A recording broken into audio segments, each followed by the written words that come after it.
is the Synthetic Biology Project. And I'm joined by Paul Stern from the National Research Council. A lot of you probably know Paul.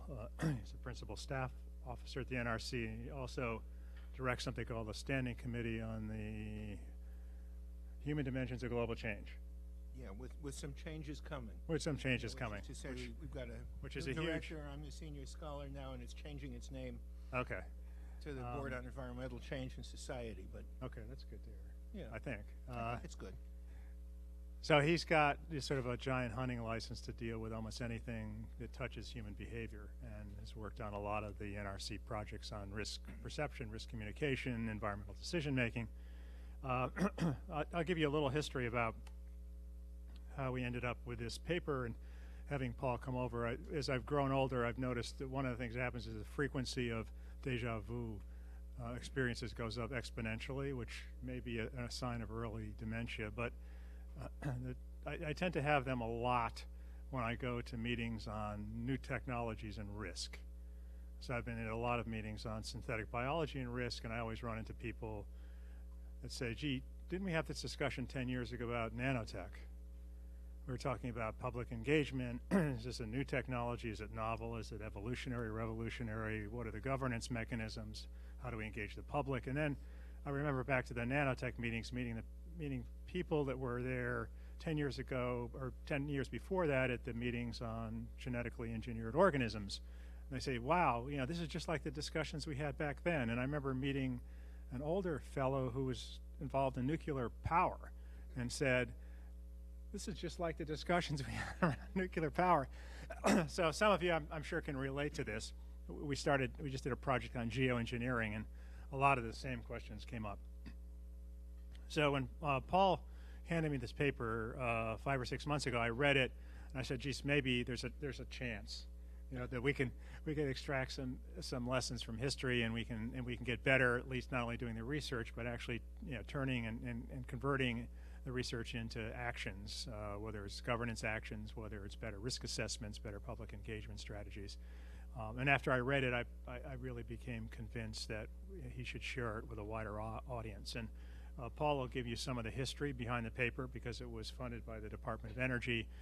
We've talked to DOE, and they're behind us releasing the paper and getting it out more widely. We are videotaping this. It's not a live webcast. So as we go through the morning, we'll ask you, if you're asking questions, just do it on a mic, and we should have the video archived and up probably next week. So Paul, I'll turn it over to you and let you take us through the generic lessons. I guess I can work off the laptop while this is, just make sure that this works. Okay, I turned it off. There you go. There we go. Now I know which button to push, and everything is going to be okay. Yeah, and I keep running into Dave every few years on different related topics, but you know, it's the deja vu story all over again.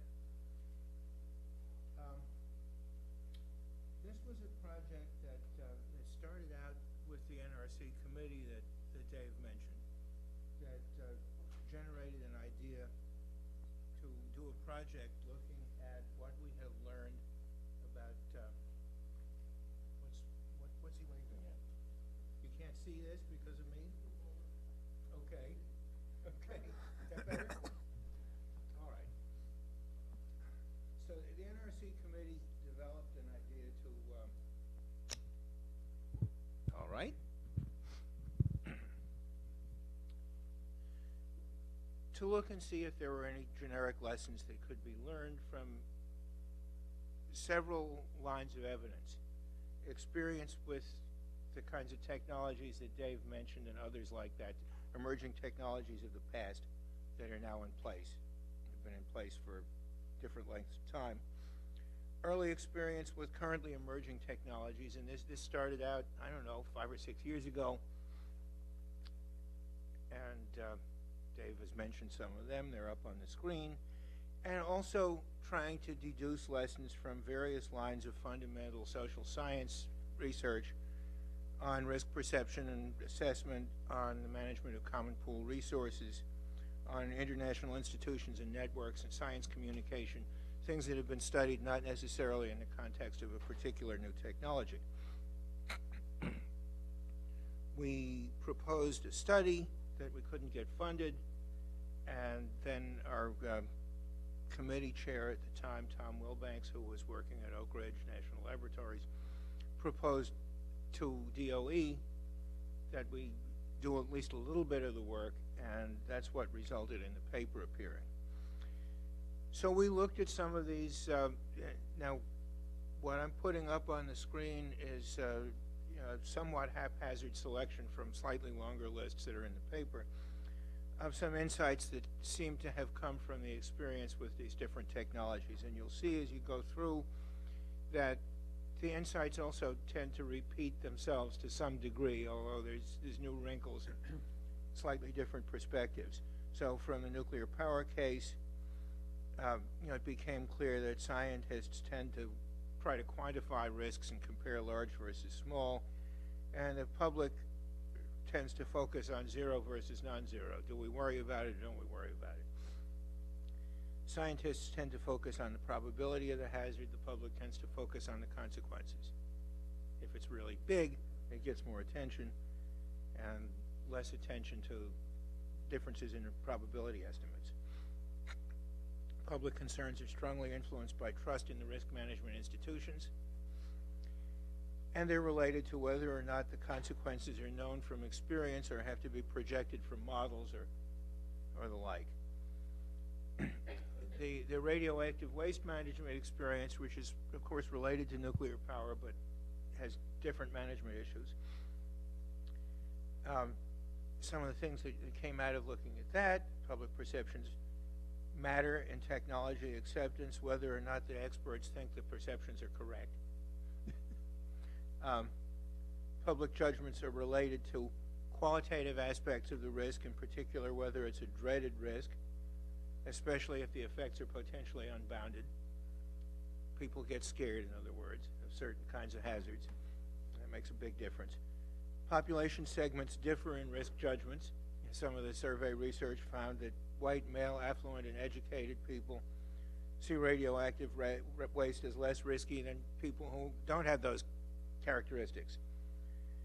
And public participation can promote confidence in institutions and technologies with an asterisk. It's not always so easy to do well. Okay, the recombinant DNA experience, similar kinds of conclusions. Risk analysis should be looking not only at the risks as scientists see them, but as society is likely to view them. It's easier to discuss risk issues before positions have become hardened. In many cases, risk assessment needs to be case-specific because the consequences can depend on subtle differences in the way that the technology is produced, developed, implemented.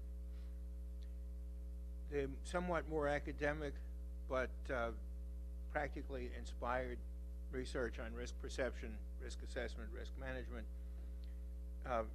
went into some more detail about the qualitative aspects of hazards that make a difference in people's risk judgments. Dread and controllability are two dimensions that came out of that literature. But actually what this literature showed is that in the standard sort of engineering type risk analysis or early decision analysis kind of work, risk is defined as the probability of an event times magnitude of the consequence. And what this research found is that it's more than two-dimensional. Consequences vary on multiple dimensions, and these are two of them. In addition to who they affect, where they happen, when they happen, there's a lot of dimensions of the consequence. Different parties, different interested and affected parties, as the language came to be developed, have different value priorities and different understandings of the risk situation. Because of the different value priorities, that makes it very difficult to do an analysis that applies to everybody, where you put different kinds of consequences together in the same metric. People don't have the same conversion factors. And another insight that was sort of written down in the NRC Understanding Risk Report in 1996 was about the usefulness of analytic deliberative processes. This is the lingo that include the spectrum of interested and affected parties. That's to say that you need not only the risk analysis, but you need a lot of conversation among the people with different values and interests about what's important, what the questions are that need analysis. You know, one of the good phrases in that report was that it's important not only to get the science right, but you need to get the right science. And in order to get the right science, that involves a deliberative process, you know, prior to the risk analysis. Some additional generic lessons that are pulled out in the Oak Ridge paper are these. Technology acceptance is fundamentally a social process. Social impediments are more likely to adoption of technology if risk communication happens late. Building trust, as I said, can increase the likelihood of acceptance, but it's not easy to do. Boundary organizations that link the producers and users of information about risk are important. And you know, there's a question in any particular instance, which ones would be effective? Do they exist? What are the characteristics? Information about benefits of new technologies is often developed more aggressively and sooner than information about the risks, which leads to governance challenges later on. Oh, you didn't tell us about this. And non-governmental policy networks can perform important risk governance functions. I'm going to come back to that. Some implications for emerging technologies include these. Deliberation is especially important for problem formulation early on to figure out what science you need, for example. And it's especially important if the risks haven't all been identified yet and therefore can't be quantified. But in that situation, it can be hard to get meaningful input from non-experts if they have no experience with it. You know, how do you do that? How do you try to anticipate what various affected parties are going to become concerned about when the technology is in an early stage? You know, another implication is that established regulatory systems may not be appropriately tasked because the hazards are new, or they're different, or the applications are global and you have only state and national institutions to deal with. So that was one of the things that led me to that, and previous work on Common Pool resource management led me to look at that a little bit more carefully as a source of insight, because you know, in this work, which is mostly associated with the efforts of Elinor Ostrom, who got a Nobel Memorial Prize in Economics a few years ago for this work, the problem that she posed, and it goes back to Garrett Hardin's famous paper on the tragedy of the commons. But there are lots of commons, and the ones that she chose to look at, and you know, that were very productive to look at, were local resource bases, forests, fisheries, water supplies, and so forth, that were managed by institutions that were created by the resource users themselves. So these were at local scale. They were with regenerating natural resource bases that could be depleted by people using them, and that those people, sometimes successfully and sometimes unsuccessfully, created ways to sustain the resources over time. And what she did empirically was to look at lots and lots of cases and to try to generalize principles about what were what she called design principles for managing commons. So the question I came to ask is, what happens if you try to extend those design principles to global natural resources and to technological risks, which also have characteristics of the commons? And there's a new paper that's referenced here in which I try to work through that. There are a number of differences between the kinds of commons that Ostrom studied and the global climate and those sorts of things on one hand, and technological risks on the other hand. The geographic extent, you know, is local versus global. The number of people involved is, you know, tens to thousands versus billions. The resource commons are degraded intentionally. People are taking things out of them because they want those things. With technological risk, it's a byproduct. and not so easily noticed. The appropriators, the people who take stuff out of the commons, share a common interest in preserving it, so you don't have the externality problems that you have with technological risk. The appropriators share a common institutional and cultural context. They're near each other. They live in the same country. They speak the same language and so forth. And the resources regenerate on a human time scale so you can learn from experience. You can see what's making it go down and what's making it come back up. And there's a table here that I won't go into in a lot of detail, but this one is comparing the local resources with global resources like the commons and global biodiversity and the ozone layer and things like that. There are a lot of differences. Do the differences make a difference in terms of the design principles? Well, to some degree, but they don't cause you to throw them all out. This slide in italics lists Ostrom's 8 design principles derived from studying local resources and has some comments about which ones are applicable and which ones are not. So the first one, define boundaries for the resource, not terribly applicable. But things like defining rules congruent with ecological conditions, well, that's too difficult for global things.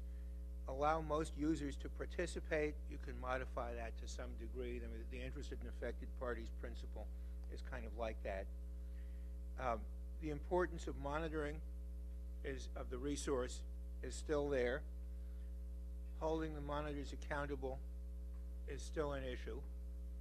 That if the risks are being monitored by somebody who has a vested interest, that's a problem. You want to hold them accountable to the people who bear the risks.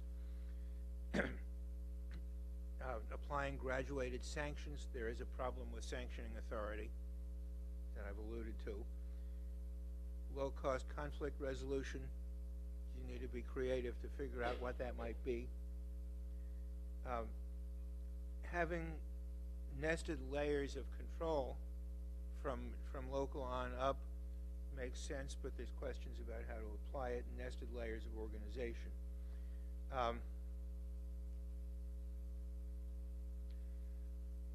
Okay, how emerging technologies are different from even global resource commons.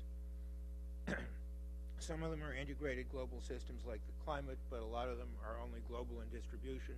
The technology can be produced anywhere in the world, and its effects can appear anywhere in the world, but they're not necessarily global effects. Irreversibility is really important. In what Ostrom studied, the resources regenerate. With new technology, you can't put the genie back in the bottle. You have to manage it. Scientific complexity, uncertainty, and ignorance are much more important than they are with a fishery. I mean, there is some of that with a fishery, but it's much bigger with these things. Strong conflicts of values and conflicts of interest between the developers and primary beneficiaries of the technology and the affected parties are really important. And it's also really important that the nature of the risks isn't completely known. If you talk about synthetic biology, it has that in spades. You're talking about new kinds of organisms that are going to interact with everything else in the world potentially. Who knows what's going to happen. Okay, some implications of the differences. One is that the need for science is really critical. You can't just do it like people do around a lake. You need the science, and you need to anticipate the risks. Foresight and surveillance monitoring are really important, as well as management. The existence of strong interests implies, the famous NRC Red Book on risk assessment in the federal government from 1983 made the argument that it's important to separate, they said to separate risk assessment from risk management, which sort of means to insulate science from policy. Insulating science from policy is still really important. However, the problem of going too far in the direction of separating science from the affected interests and parties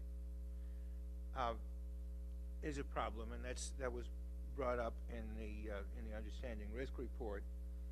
And that's why you need analytic deliberative process. So I propose in this newer paper a revised set of design principles that I think has some kind of general applicability in the technological risk area. Starting with invest in science to understand the resource or the technology and its interactions with the users and those who are affected by it. And that's easier to say than it is to do. You know, which science?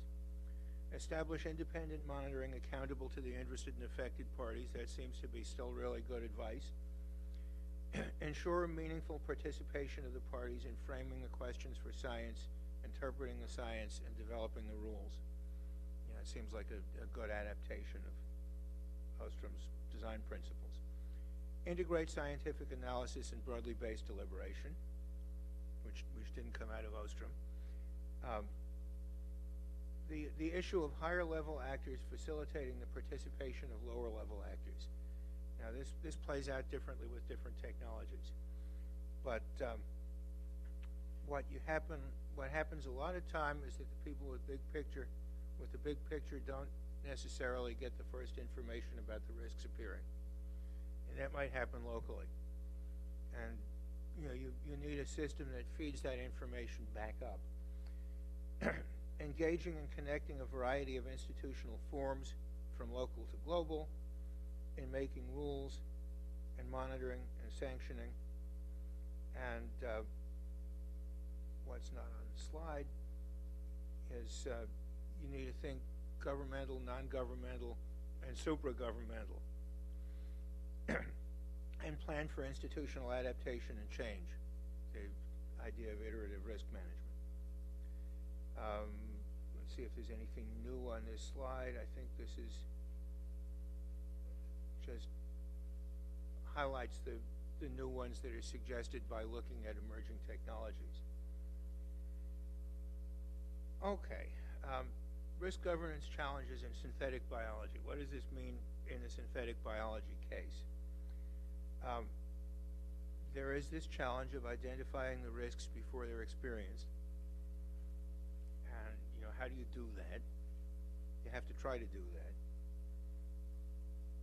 Integrating the spectrum of interested and affected parties, many of whom don't know that they're interested and affected parties in the beginning, with cutting-edge science and unclear risks is another big challenge. I don't have a box of answers for it, but this is what needs to be worked on. Coping with surprises, unexpected events, and more than that, unexpected hazards, unexpected kinds of events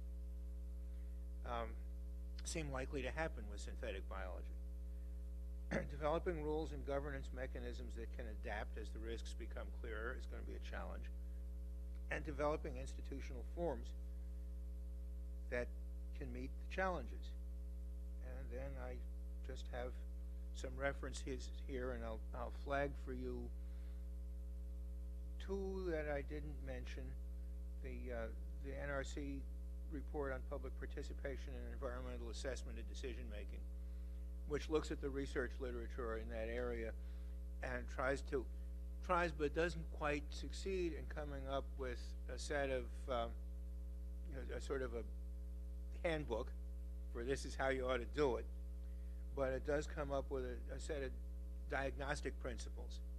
You know, here's how you diagnose the situation, and here are things that tend to work in these kinds of situations or those kinds of situations. So I think it is helpful for that part of the problem. And then I'll also flag this new concept note, it's called, from the International Risk Governance Council, called Improving the Management of Emerging Risks, and subtitled Risks from New Technologies, System Interactions, and Unforeseen or Changing Circumstances. Makes the distinction between emerging risks and emerging technologies. You can get emerging risks with existing technologies, you know, because of system interactions and changing circumstances and so forth. And some of those problems are analogous to what you get with emerging technologies, although maybe not as shocking and surprising. So, you know, that's a quick rundown and maybe a discussion opener.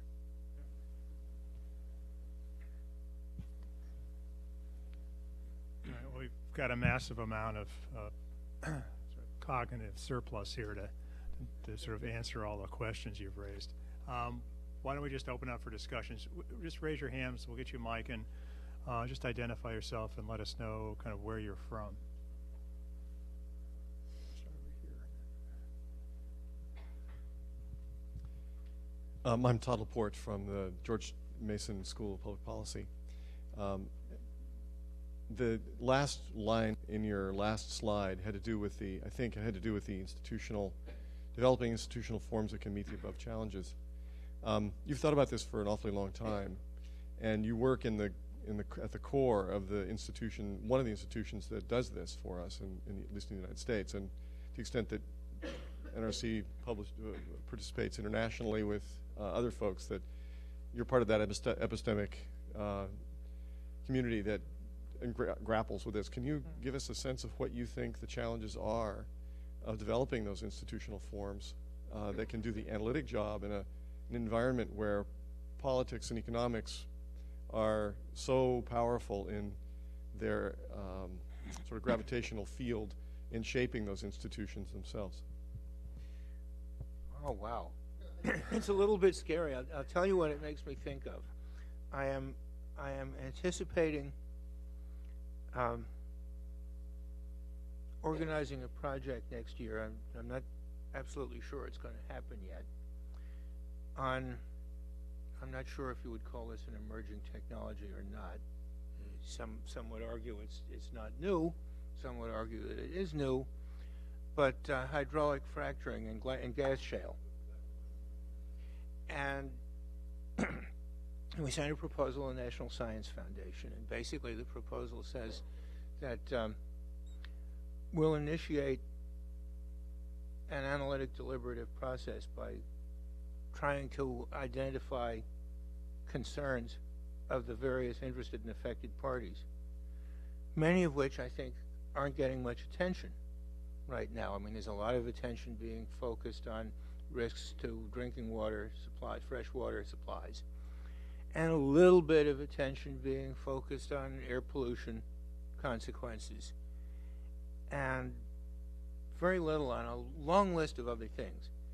Now, why is that? You know, it's gotten to the point now where every day you're likely to see something on television, and you see, you know, usually very intelligent commentators who don't know anything about the issue, and you know, they tend to interview somebody from the industry, and the industry is well prepared with an argument that's exactly of the type, you know, that identifies the benefits and ignores or minimizes the risks, whichever is necessary.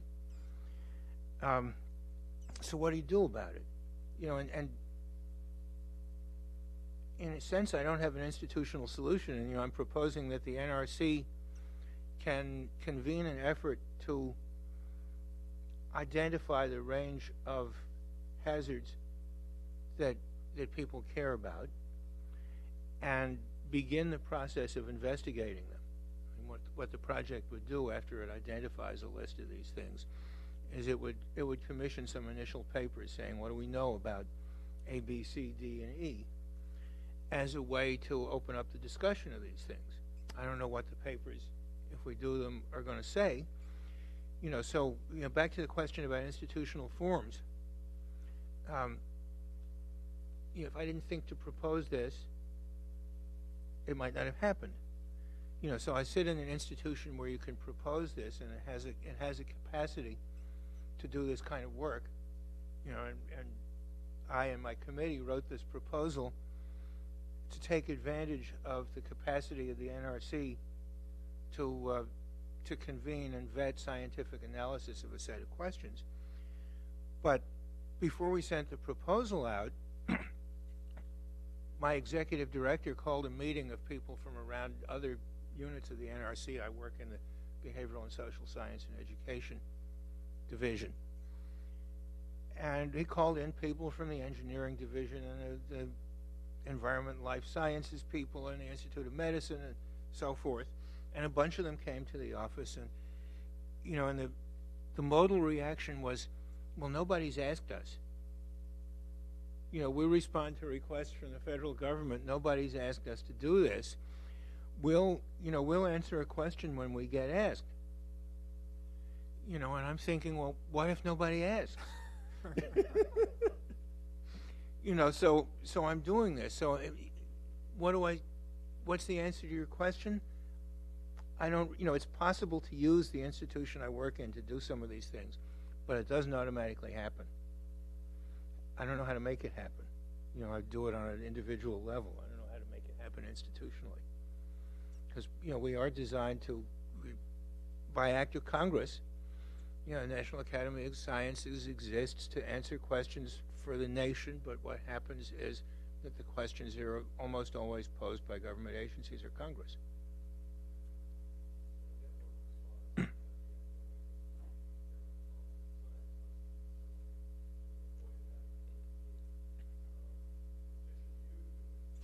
That could then, on their own initiative, do it with your It could be, guidance. and you do have other things out there. I mean, you have things like the International Risk Governance Council. I have a sense that that's an organization, the people on its advisory board say that this isn't so, but I think it's an organization that's sort of industry-driven ultimately. And, one of the questions that I want to pose if we do this study on fracking is, what do we know about the options for risk management systems for this technology? And one of the options is industry self-governance. And I would love to commission a paper saying, what do we know about industry self-governance? When does it work? When does it not work? What are the holes in that system? The nuclear power industry, I think, does a better job than the coal mining industry. And I would love to have somebody look into, why is that? I have some hypotheses. But, this is another set of questions that sort of don't get asked. How do you design an institute? So what can the insurance system do for risk governance in this technology? What can the patchwork of local, state, and federal government agencies do or not be able to do? And so on. And, these sets of questions. So, I could imagine, as you suggest, some kind of an academic association of, there is a Society for Risk Analysis, which is the closest thing, and they have people from a lot of different disciplines involved in that. But I don't know if they have an entity that's dealing with emerging technologies. They could. Yep, right here. Very interesting paper, and also very interested in the handout here, which I speed read. And by the way, my name is Andy Benson from the International Food Information Council. In looking through the paper here, I almost jumped off my chair with enthusiasm in seeing that the very conclusion, the last two sections here, were putting this into an international context and communicating about it to sectors beyond the scientific domain. And I noticed in your presentation here that when you talked about risk management, you mentioned that local and global institutions should collaborate in rules, in monitoring, and sanctioning. But to my mind, there's a dimension missing there, which is the risk communications. Now, I'm sure you have given this tremendous thought, and I want to pick your brains on this. In my belief, you can have the best risk assessment in the world and the best technical risk management in the world, but if you have poor risk communications and the public is terrified of synthetic biology, whatever that means to the other 95% of the world that aren't scientists, we've got a problem. So, you mentioned an International Risk Governance Council. Is there such a thing, or could you make any suggestions about the establishment and cooperation of an International Risk Communication Council, so we distill this eminent science into shorter syllabic words the public and stakeholders can understand? You mentioned the Society of Risk Analysis. There's a new paper just come out by Professor Ragnar Lufstedt called Communicating Risk in an Era of Increasing Distrust. And that's just been published online in the Society for Risk Analysis. He has helped us to set up something in the food sector called the International Center of Excellence in Food Risk Communication. And I've been knocking on doors around the world, from Health Canada to USDA, FDA, Food Standards Australia, New Zealand, organizations in charge of monitoring and disciplining risk in food. And they have formed a collaborative, informal network to help each other in this particular area. And we've engaged with APEC in Asia. We have communications resources, and we're sharing them. We're trying to share best practices. It's a drop in a bucket. It's a snowball starting to roll down the hill. But I think it's relevant to everybody in this room that our excellent science, our excellent thought on risk management is distilled into something that the broader public can understand. And I'd love your suggestions on how we can best do that. Sure. Yeah, I have thought about risk communication for some time. I was involved in an NRC study that came out in 1989 called Improving Risk Communication, in which I think the major message, or the major conceptual clarification in there was the distinction between risk messages and risk communication. And the difference between one-way message sending and two-way communication. And so it might not be surprising that I think about the risk communication problem in institutional terms. And, by that I mean that for many in the industries or the government agencies that are responsible for the technologies that create risks and benefits, of course, they tend to think about communication as message design. I tend to think about communication as a two-way process in which, that's guided by a dialogue between the producers and users of the information and the messages. And such that a well-organized dialogue helps the senders of messages address the right issues, prepares the users to understand, and also in the process tends to generate some boundary organizations or boundary functions, people or groups that link the producers and users. And I got into this to some degree in the last decade in the context of climate change, and informing decisions about climate change. Where in the United States there's a whole bunch of federal agencies that do climate research and that try to figure out what the impacts of climate change will be. Everybody in the world is a potentially affected party, but the decisions that they make are of different kinds. And we found in that instance that in some cases there were boundary organizations out there that could communicate. There's a organization of city managers.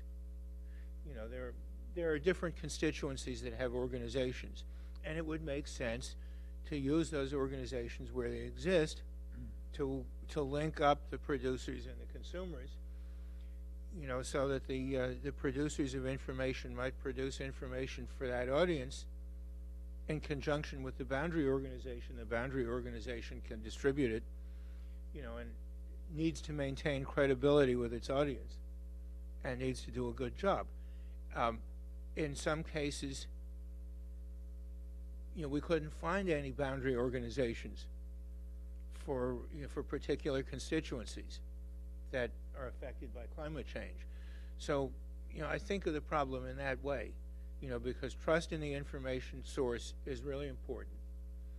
And, some strange organization comes out, and who is it? Is the industry paying for it? Who are these guys? Can we trust them? So it's important to find organizations that are trusted by some audience, that have incentives to do well by their audience, and to get information that the audience needs. You know, and where they exist, work with them, and where they don't exist, you know, somebody may need to create them. Let me jump over to this side here. Yep, right here. Thank you. I'm Dave Rabinowitz, retired engineer. And you mentioned in one of your early slides that social impediments are more likely to arise if risks are communicated late. But I look, when you defined risk as a product of the probability of an occurrence times the consequences, which is basically expected cost.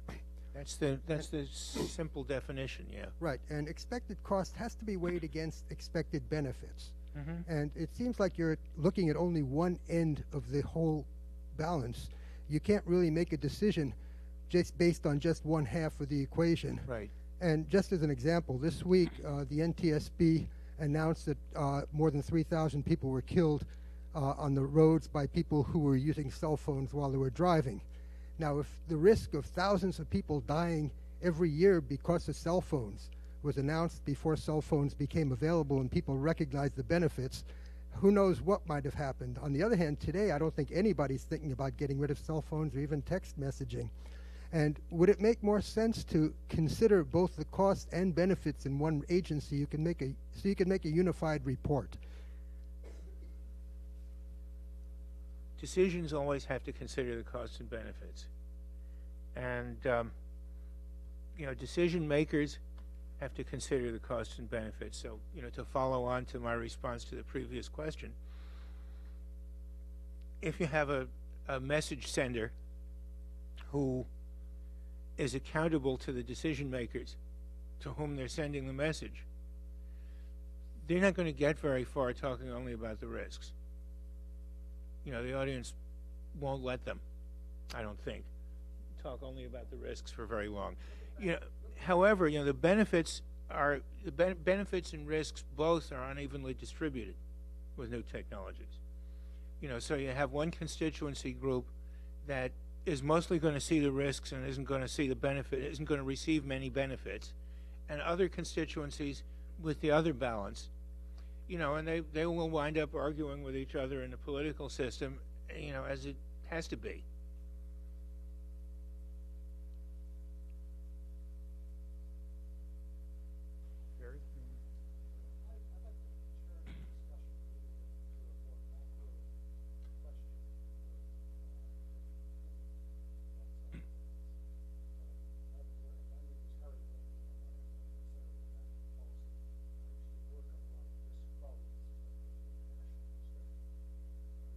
When I was part of the policy planning staff of the Department of State and elsewhere. It seems to me that we get our process, both at a national level and an international level, of both risk assessment and our discussion and dialogue on the emerging technologies profoundly wrong over and over again. And it seems to me also that the discussion that you've put forth are filled with good ideas that perhaps may fall on fallow ground because of the very nature of the dysfunctional elements of both the dialogue nationally, our media falling down, and our attention span, given the many risks that are out there, of the public and even of government.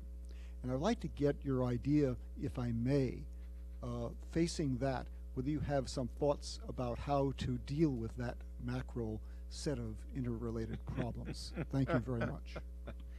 Oh, now there's an easy question. Wow.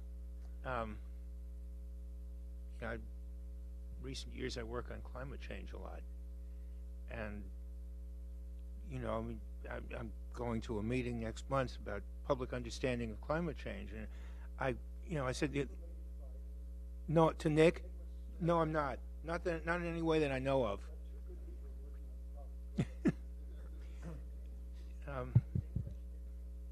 Yeah, he's English, but you know, his ancestors probably came from somewhere else, like mine did. Anyway,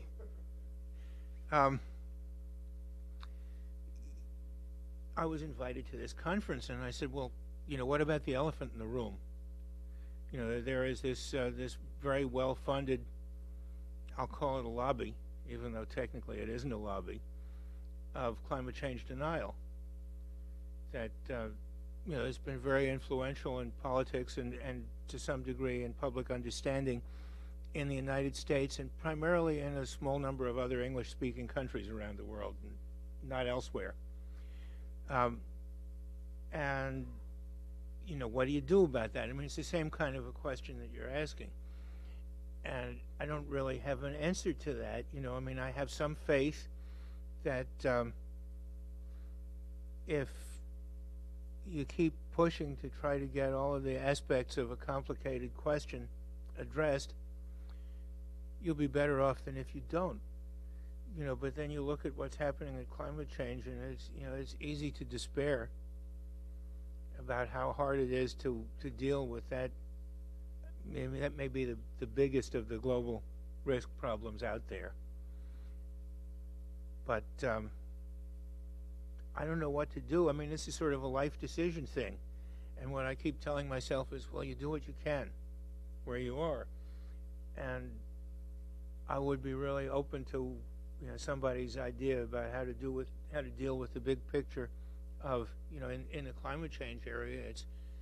It's vested interests that seem to be fairly short-sighted. Having all the resources. What do you do about that? I'm not going to advocate social revolution because that has some serious risks too. Let's do Bob, and then I'll go down the other side. Bob Olson with the Institute for Alternative Futures.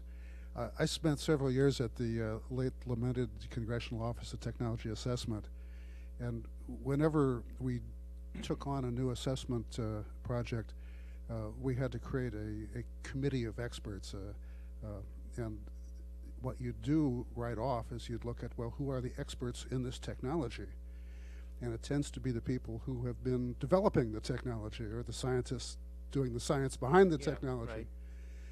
Right. And the problem we always found with that was that it's just human nature. They tend to be proponents, right, or with some exceptions of remarkable people, but usually proponents.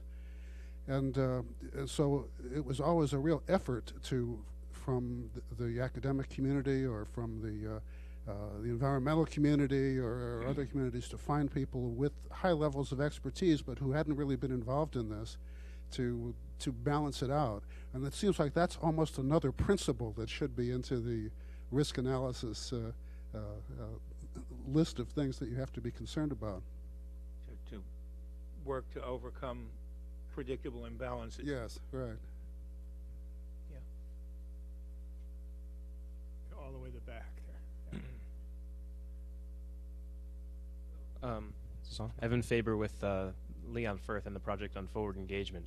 I wanted to go back to the kind of political and economic issues that were raised in the first question. Obviously, it takes a lot longer to do risk analysis than it takes a new industry to galvanize the support to create a new technology and to create an industry around it. And really the question is, how long should a decision maker wait for scientists to do the risk analysis before allowing the industry to go ahead, given that the economic and political pressures are to let them go ahead. So in the interest of policy getting ahead of that problem, I'm wondering if you could say more about designing rules and risk management mechanisms that are adaptive as the problems come up. And a second question on the potential role of modeling and simulation to help risk analysis get done faster.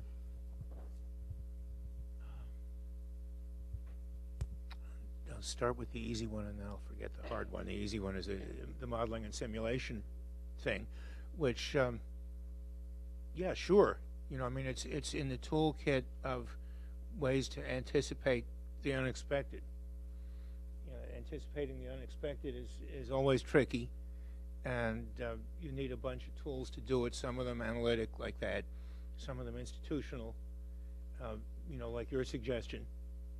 that you need to look for contrarian views and make sure that, it's not quite institutional, but you could institutionalize a requirement to do that if you had an Office of Technology Assessment.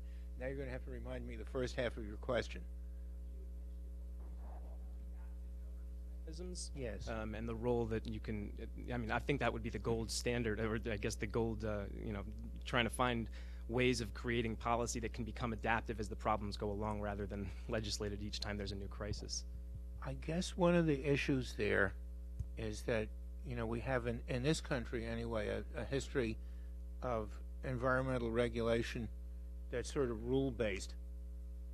You set a rule, and then everybody has to follow the rule, and it's presumed that that will protect the environment. And, that's sort of antithetical somewhat to adaptive management. This is in a sense the argument for cap and trade versus regulation and climate. That if you have a sort of a target-based kind of a governance system that allows more flexibility, that would seem you have to think about how you would implement that.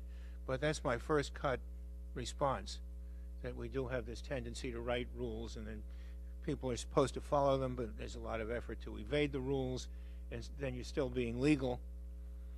But if you set a goal and you allow the institutions some latitude, if they can make the argument that this policy decision is going to advance the goal better than some other policy decision, you give them some latitude to do that, and then you judge their performance in terms of progress toward the goal rather than compliance with rules.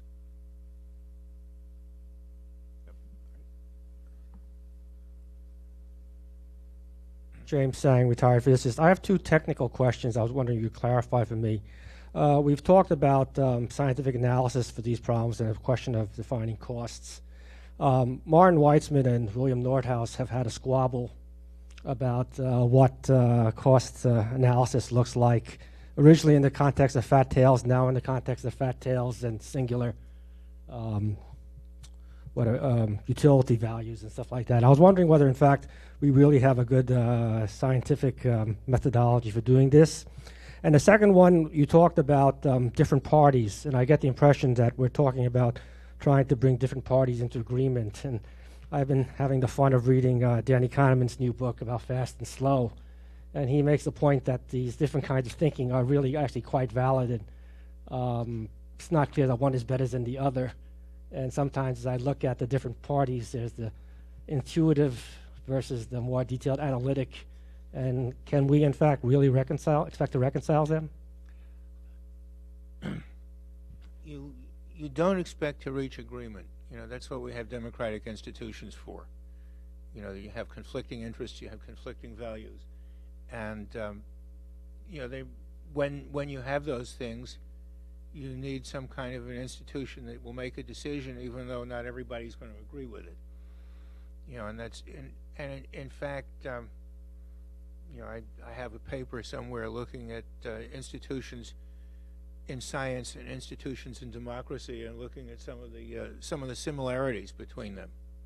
In science you have irreconcilable differences sometimes too. And you have a process in which papers are peer-reviewed, and then they get published, and then they get argued with, and conclusions can get overturned over time. You have scientific debate. You have some rules for scientific debate, just the way you're supposed to have rules for democratic debate. There's a lot of people trying to bend the rules in the case of democratic debate, but there are some similarities in both cases. There's sort of an unending search for elusive truth, and sometimes you make progress and sometimes you don't. So the interested and affected parties, I would not characterize them as reflective versus intuitive thinking. They're characterized sometimes by different values and interests. Regardless of how they, and within any group of fishermen or homeowners or citizens of such and such a county, there are going to be people who are more and less reflective, but they may share some common interests, and there'll be disagreements of interest as well. I'm not sure if that's completely responsive. Okay. Oh. Sometimes you don't have a methodology. When we're talking about the kind of stuff that could come up with synthetic biology, where you have a new life form, I think there probably are some methods out there that have heuristic value. Well, you could create an agent-based model of some kind, and you could spin it out, and you could get some possible futures. But that's not an answer. That's a way to help you find some other possibility to think about, and you can't estimate the probability of its occurrence. So then you have in decision analysis ways to deal with that. There's Minimax and all of these kinds of strategies, and robust decision strategies and so forth, and then you argue about which one to use. You can't solve it all with quantitative science. Joe, did you have a question? Hi, Joe Husbands, National Research Council, and I wanted to push particularly on your comments about boundary organizations and networks, to ask you to pull out from a variety of studies any comments about how to keep those networks and boundary organizations viable, particularly in the issue of, up against issues of public trust. Because we've been talking, for example, particularly about expert organizations and the roles of expert organizations. I know boundary organizations can be more than that, but I'm curious particularly about this nest of problems when public trust in the way we deal with these issues is at risk. John Boehner has an apartment in the next block from where I live, so I'm sensitive to those these days.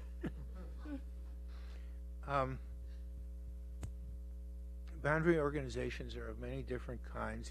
They tend to be in the nonprofit sector. And I think that, for the kinds of things that we're talking about, a lot of the time the boundary organizations are organizations in service to their constituency. So I think about, a very famous boundary organization in the United States, Consumers Union. They have a constituency. They have a set of incentives that require them to be credible to their constituents, and they gather information about consumer products. They have a lab, and they raise money from their constituents who consider their service to be valuable. And that's probably true of a lot of professional societies. It's true of probably some organizations of local government officials, of firefighters, of different kinds of groups that sort of have that constituency service business model, and as one of the kinds of services that they could provide, if they see it of interest to their constituents, is risk information about some new technology that comes along. Now, there are some problems with that. One is that not all the constituencies have organizations. Another one is that a lot of the constituency service organizations don't have the expertise to take on vetting information about some emerging technology.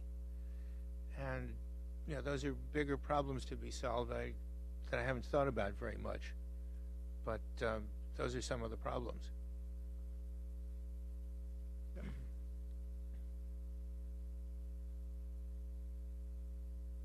Hi, my name's Anna Williams. I just finished the Zion Fellowship at the National Academies. I was hoping that you could talk a bit about the different players that are involved in actual policy decision making. when you look at technology development, you're talking about objective science going into it. And when you're talking about risk management, once again, objective science going into it. But the cost-benefit analysis requires a value judgment to be made. And there's a difference between whether that value judgment is being made by a finite group of people within government agencies, whether it's being made even in a completely properly working Congress, or whether it's being made at the local level. And each time it requires a value judgment by a finite group of people. I was just hoping you could talk about where some of these emerging technologies policy decisions are made, and what the most ideal situation from your perspective would be. Okay, as you might guess, I have some problem with your premise that there are certain decisions that are made by, quote, objective science and others by, quote, value judgment. You know, that there's much more of a sliding scale than that. You know, there's value judgment in science, and you know, I mean, I use the terms analysis and deliberation sort of advisedly. Analysis is something that scientists do a lot of. They also do some deliberation, and they have institutions for deliberating about science. So, you know, if I can, you know, that said, I need to go back to, so you're asking a generic question with a lot of technologies in mind.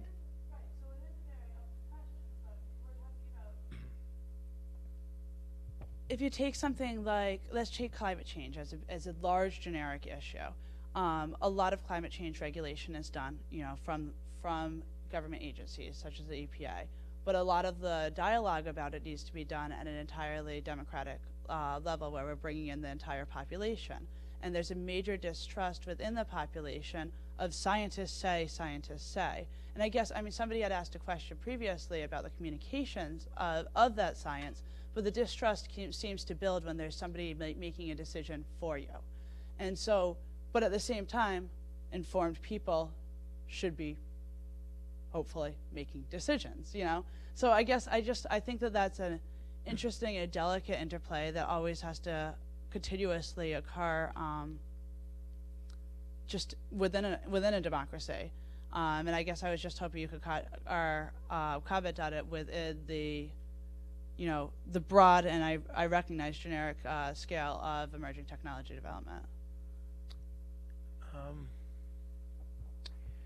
Well, you know, distrust is an important issue. I mean, it's sort of a fundamental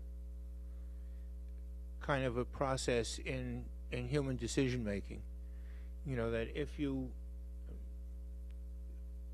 people trust their own personal experience, even if in the case of climate change it's misleading. You get strongly influenced by recent events. And in order to understand climate change, you have to integrate globally and over time. You know, so people's personal experience is misleading. When people don't have complete confidence in their personal experience, they look to external sources of information. And when they look to external sources of information, trust in the information source is critical. You know, so a lot of people in the climate science community have been really frustrated lately, because even though that community is coming to a not unanimity but strong consensus about what's going on with the climate, you know, they feel like their message is not being heard. And their message is not being heard in large part because, as I said, you know, they're well-funded organizations that, you know, as has been documented, one of their tactics is to sow mistrust in climate science. You know, they trot out somebody with strong credentials who, you know, maybe is getting paid by them or at least agrees with them. And, you know, then you have mass media routines that say, oh, it's an on the one hand, on the other hand story. You know, any disagreement is portrayed as being roughly equal. You know, and you have media routines that are like that. That's one of the ways that they tell simple stories. You know, it's not the case that there's general public distrust of science in the United States, but there is distrust of science on certain questions that are perceived to be, you know, that have fallen into this hole. that climate science and some other issues fall into. You know, which gets back to the bigger question asked earlier: how do you deal with that? And you know, I don't know how you call out. I mean, it becomes a problem of relative credibility. You know, and is somebody going to go out and destroy the credibility of at least some of the prominent climate science deniers? You know, there was maybe the last paper that Steve Schneider co-authored looked at the signatories to major scientists' statements about climate change on both sides. You know, and they looked at every scientist who had signed either one of these statements and looked at how much research they'd done on climate change. And if you throw out the people who hadn't done much research on climate change, you know, it was like 97, 98% of those scientists were all on one side. You know, but the number of signatories was much closer to even. You know, it's just that one statement was signed by a lot of climate scientists and the other one was signed by a lot of other people and a few climate scientists. This is not commonly known. You know, that becomes, you know, it becomes an issue of tactics in the debate to characterize what science knows and doesn't know, and you know, how to think about the problem. This is another issue. Let me just make another. So I've been struggling with this public perception of climate change issue, and I have a paper out on that came out earlier in the year that talks about this business of learning from your own experience and learning from secondary experience and so forth. But another thing that people do when they're dealing with complex scientific phenomena is to try to assimilate it to some simple mental model. You know, with climate change, you think weather. Now, I have been advocating with climate change what you really need to think of. I've been proposing a medical model that says, you know, it's been proposed that the planet has a progressive disease. And we know something about the causes of the disease. We know something about the progression of the disease. In fact, the scientists have been monitoring the symptoms for decades, and they indicate that the disease is progressing. We don't completely understand the prognosis. You know, it shows up in systems throughout the entire planet in different ways. We know it's going to get worse before it gets better. We know you can treat the symptoms or you can treat the causes. We know the treatments have side effects. We don't completely understand what they are. You go to different specialists, you get different recommendations. It's like that. You know, deal with it.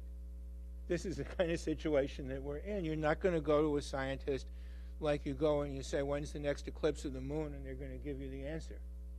It's not that kind of a problem. You know, and I think it's important for people to have mental models that are appropriate to the situation. And how do you figure those out? I don't have a formula. I mean, one of the things that makes a huge difference is actually who the person looks, basically the appearance of the scientist. Right? We did a bunch of focus groups at the end of the summer on synthetic biology. Normally, when we give people information on synthetic biology, we do it in a very kind of detached, here's what the scientists say. This time we show them videos of scientists talking about the science. And their reactions were like nanosecond visceral reactions. As soon as they saw these people, because we're hardwired to take on visual and sort of cues, appearance cues, body language cues, you could actually see their opinions flip around. It had very little to do with the message, but they were responding almost immediately to the visuals of the messenger. What that person looked like, the way they were dressed, the background in the video clips. It was actually quite amazing. And I think that we don't spend anywhere near enough of time thinking about who do you roll out, who makes the talk, right? Why was Carl Sagan very sort of magnetic?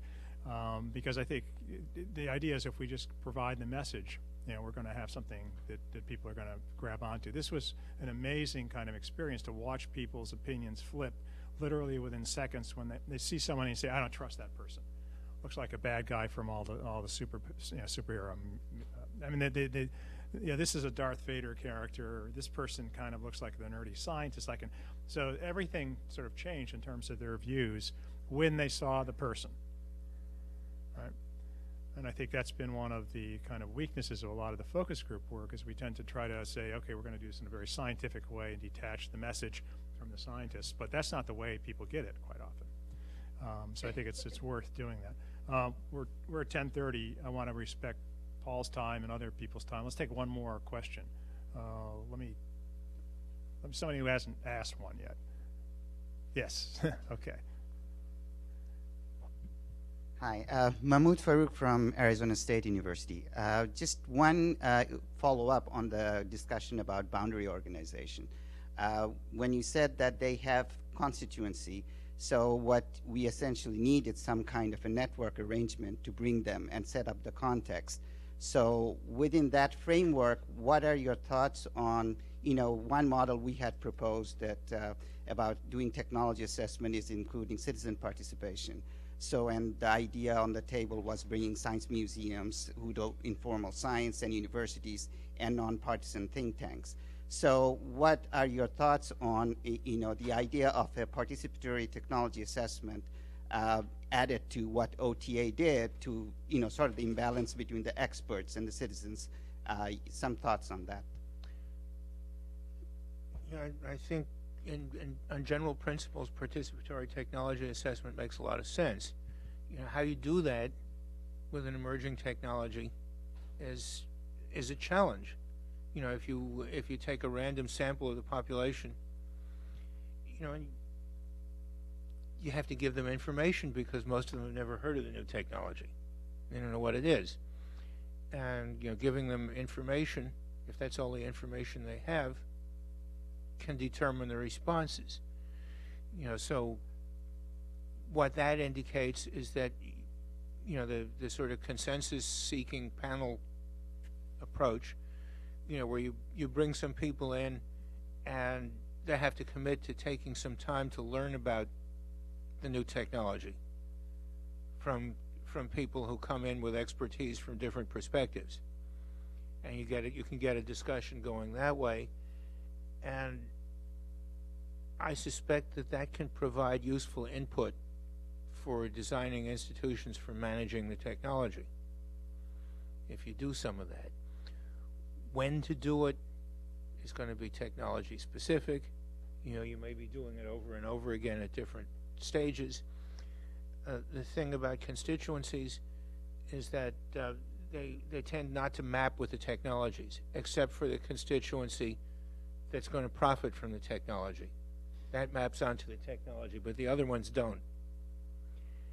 And that's a challenge for the reasons that I said before. The constituencies, even if they have boundary organizations, the boundary organizations may not have the expertise to deal with this.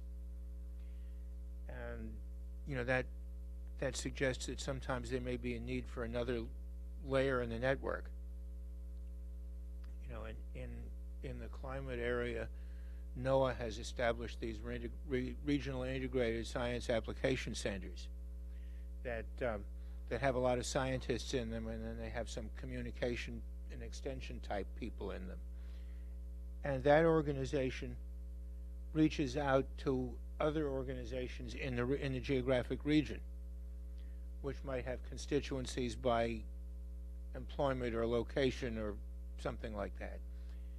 And that may be a useful kind of a layered thing, because an organization like a NOAA Research Center is hooked to the science on one end and to at least some set of information users on the other end, but they may have to communicate in turn to the County Executives Association of the state of X, or whatever it might be. Okay, well, thank you, Paul. It's a pleasure to have you here. I think that Tough questions. I Good know. tough Well, we questions. could go on for hours here.